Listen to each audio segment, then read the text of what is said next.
Hello there, Andy Street, Mayor of the West Midlands here, and I'm really sorry I cannot be with you at your conference tonight, but I did want to send you a little message with my thoughts about your debate for tonight. The first thought, of course, is to say a huge thank you to Country Innovate CIC for their partnership with Safer Walsall to look at the issues around hate crime, critical issues.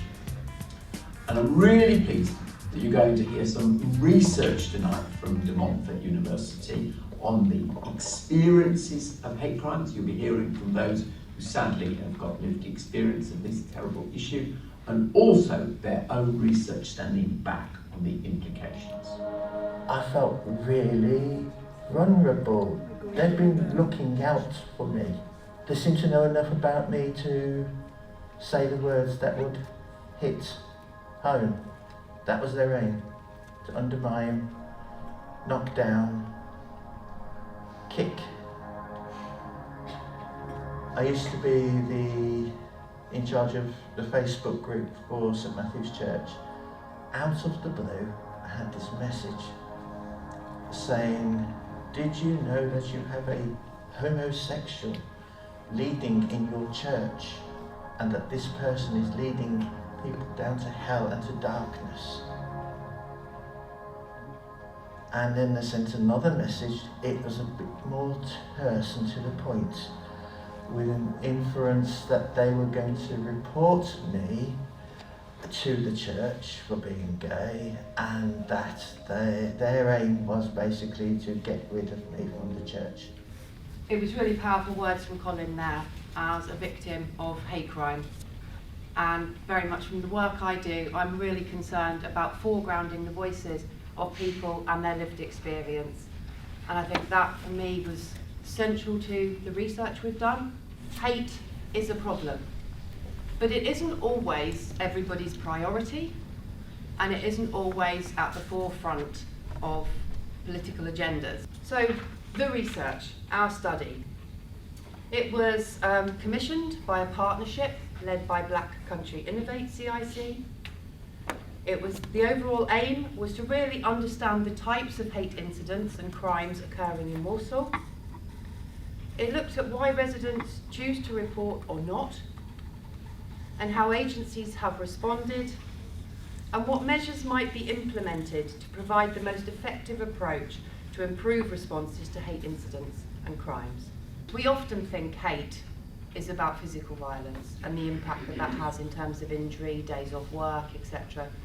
But actually, the verbal abuse, bullying and intimidation and harassment also have an all-day, everyday impact on those who experience it. We have highlighted a number of key things that can be done, some more simply than others, some which will need funding. The first is to implement an online and public space education campaign that informs the public of what constitutes a hate incident or crime. More people should see Colin's video, because it makes it really clear why it is necessary to shout out, shout loud, report it and get support. And the one that requires probably a little bit more money, the placement of a designated hate crime coordinator within the Safer Walsall Partnership. It's great to be among so many friends this evening who I know started this journey, some of you a long time ago, in terms of trying to make a difference in Walsall to the types of experiences that we've heard about and validated to some extent from the research at De Montfort. So what qualifies me to stand here and talk about this? Well, I was born in Walsall. I continue to live here. I was educated here. I was born to working class parents. I work in the health service in Walsall. I was democratically elected to Walsall. And knowing what I went through, and it was in 2002, 2003, and that awful 2 years that could have changed the direction of my life if I'd have let those people committing those hate crimes win. But I didn't. And it was only through the support of family and friends and the belief that actually my communities valued the work that I was delivering at a local level that got me through that awful desperate 2 years. There are times when you're a victim of hate crime where you will feel really, really desperate. And there will be those times when you actually do not know which way to turn. It has a detrimental effect on your mental health, your personal well-being, and your relationships. But in the depths of darkness, that's actually when you need to reach out.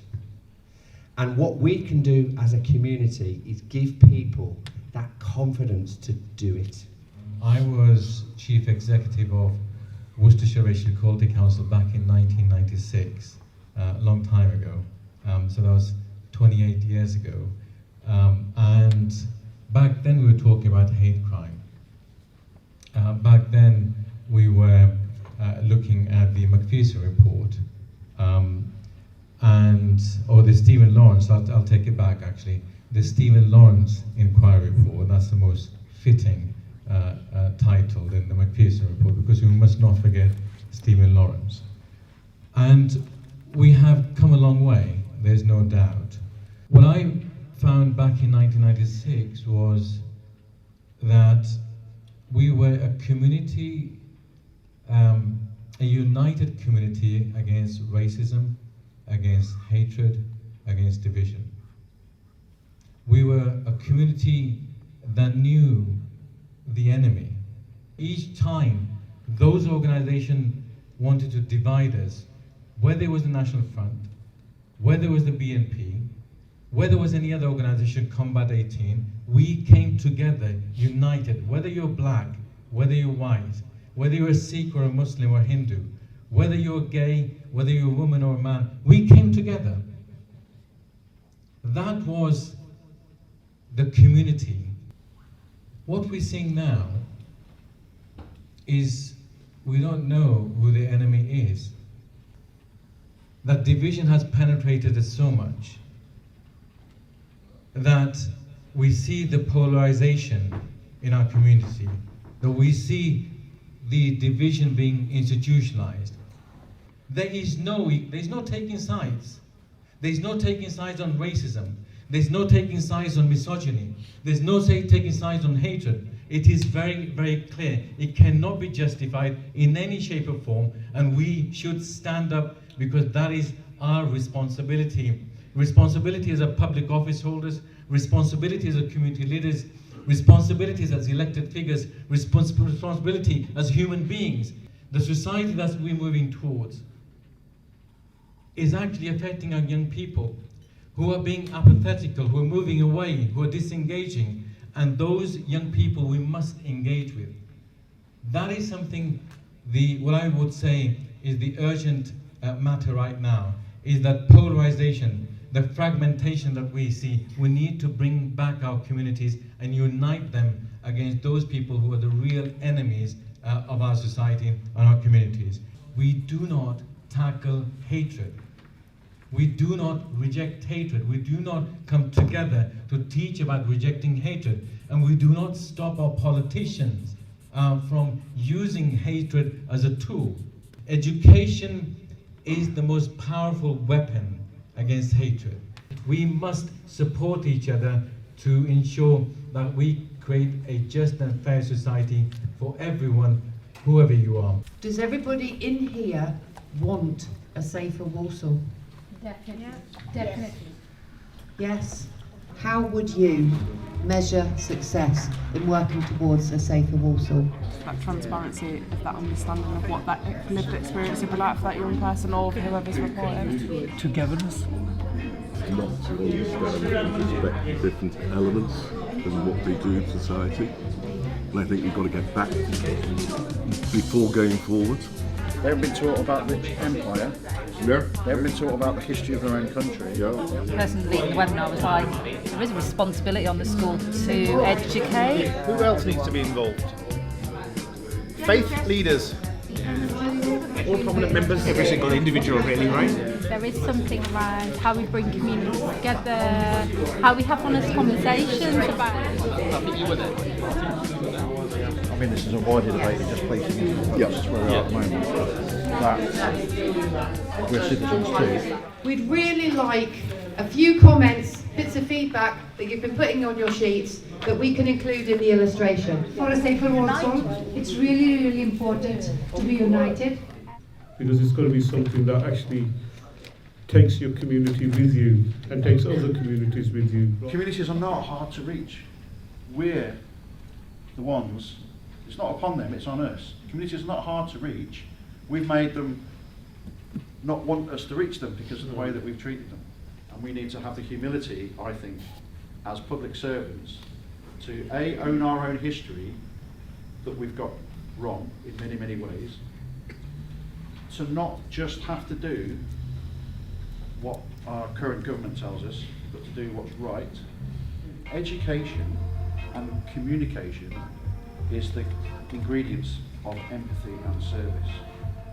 I think this is a chance to do something historic. It's so exciting that in this room is the potential vehicle for the change that we all want to see. I'm not trying a big flowery speech, I'm telling you, I promise you I believe this. It can happen. Kim, thank you so much for coming, and you've done us proud. Tell them to give us a tomato madly. I will do, no, absolutely. Thank you ever so much, they're beautiful.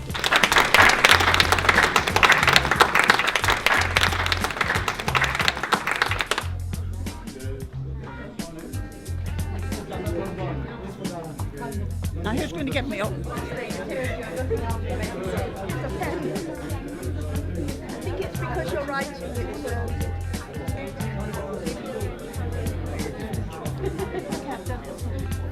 Make sure I'm breathing in.